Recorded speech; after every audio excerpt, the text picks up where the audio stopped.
is Stephen Scott. Welcome to my project pitch. I'm going to talk about a decision support system for soil science, and this is in collaboration with Candace Williams of the USDA. So the study of soil science is to kind of investigate the properties of soil and the impact of use, weather, and so on those properties. Okay? And this is a critical area of study, a scientific study, because it's important for us to be able to sustain the productivity of soil for agriculture, livability for other species, trying to manage erosion, and so on. And our project goal is to enhance an existing decision support system to facilitate these studies. So a little bit of background on this project. This is an ongoing collaboration between our department, Computer Science and Engineering, and the USDA. This has been going on for a few years now. And generally speaking, the goal, like I mentioned before, is to have a decision support system that will allow the scientists to analyze the impact of different soil management techniques on the ability for the soil to perform basic services, like to filter contaminants, to what the yields will be for various crops, and so on. And this system needs to be able to query a relational database that's populated from analyses of scientific literature. So this database is going to have a lot of other information as well, but one aspect of this that makes it special is that a lot of the data for this database is going to be extracted from scientific papers. Okay? And these analyses are going to be performed by the Fondura system developed at Stanford. It includes hand-coded rules for extracting a certain amount of pieces of information, as well as machine learning approaches. And then it also supports user verification of the results. And the scale of this problem that we're thinking of is in the tens of thousands of scientific articles. So it's clearly something that needs to be automated. And the Fondura system has shown, in our preliminary studies, have shown a lot of competence in being able to correctly extract this information, and so we're continuing this process.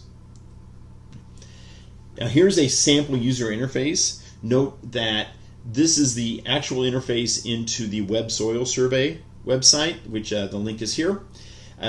You will, at this point, the project will not be integrated into this site initially. That's for future work.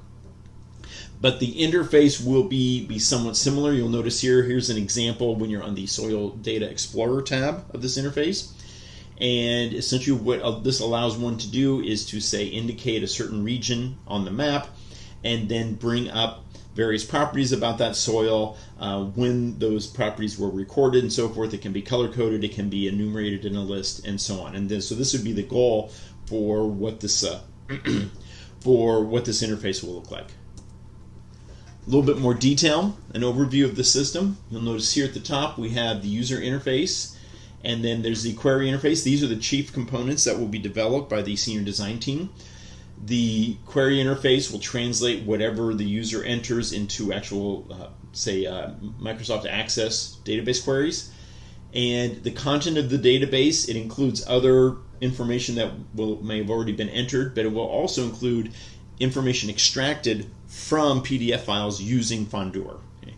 So there's a module over here on the left that will go through and periodically harvest PDF files from the literature. This is going through UNL's library system.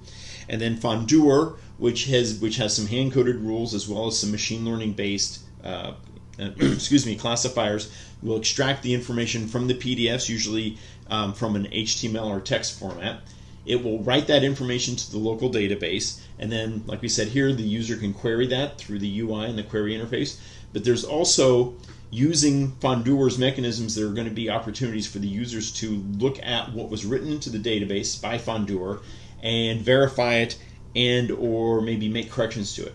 And it not only makes corrections, the user not only makes corrections to the database, but also it will make corrections to the rules that Fondura is using. Like if Fondura is using rules that are too strict or too lax, it can make those adjustments. So there are two aspects to this project. Notice if we go back here, we have the query interface, and then we have the Fondura and the database. Currently, the use of Fondura and the harvesting of the PDFs, this is being done by undergraduate students via UCare support. And what they're doing is There are, like we said, about 50,000 or so papers, and these are being, right now we're in the process of training Fondeur to extract relevant information from those. And when it's done, when it's fully trained and tested, then there'll be a large-scale extraction with the information written into the database.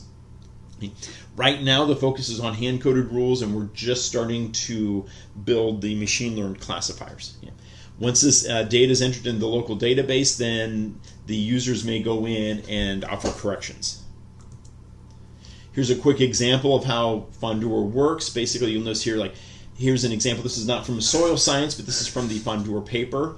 Here, there is a table from the scientific literature having to do with transistors. And what it's doing is it's figuring out, Fondeur is figuring out, for example, here, the collector current and the value of 200 and the units being milliamps. And it's identifying exactly what is the actual thing that we're extracting, what is its value, and then what are the units, and it's writing it into the database.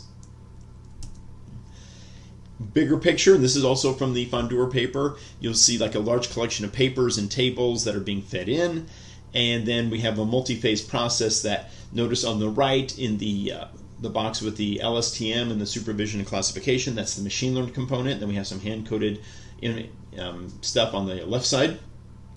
And then you'll see here that basically through this multi-step process, we're extracting information to write to the database. And then we'll also see the human in the loop performing error analysis and updating not only data in the database, but here notice these labeling functions. This is correcting how Fondeur does the extraction.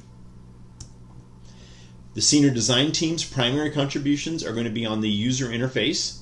It's going to be map-based and ideally graphical and with multiple different means to create and refine queries. Okay.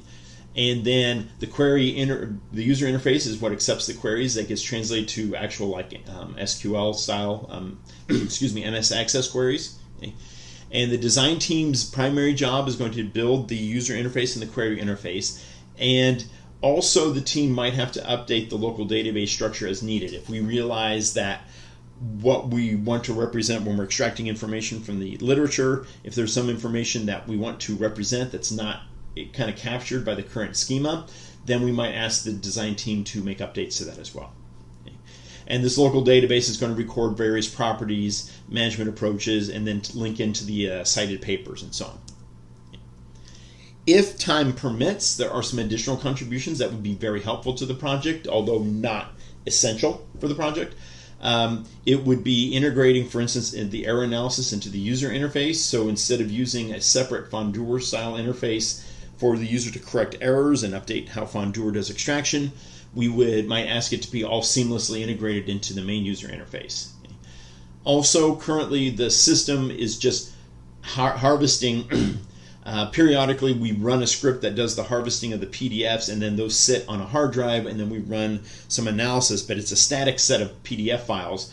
What we would like is to be able to have a script automatically to periodically just make new queries to the UNL libraries, like say once a month, identify new papers that are relevant, drop them in there, and then rerun Fondeur to update the database.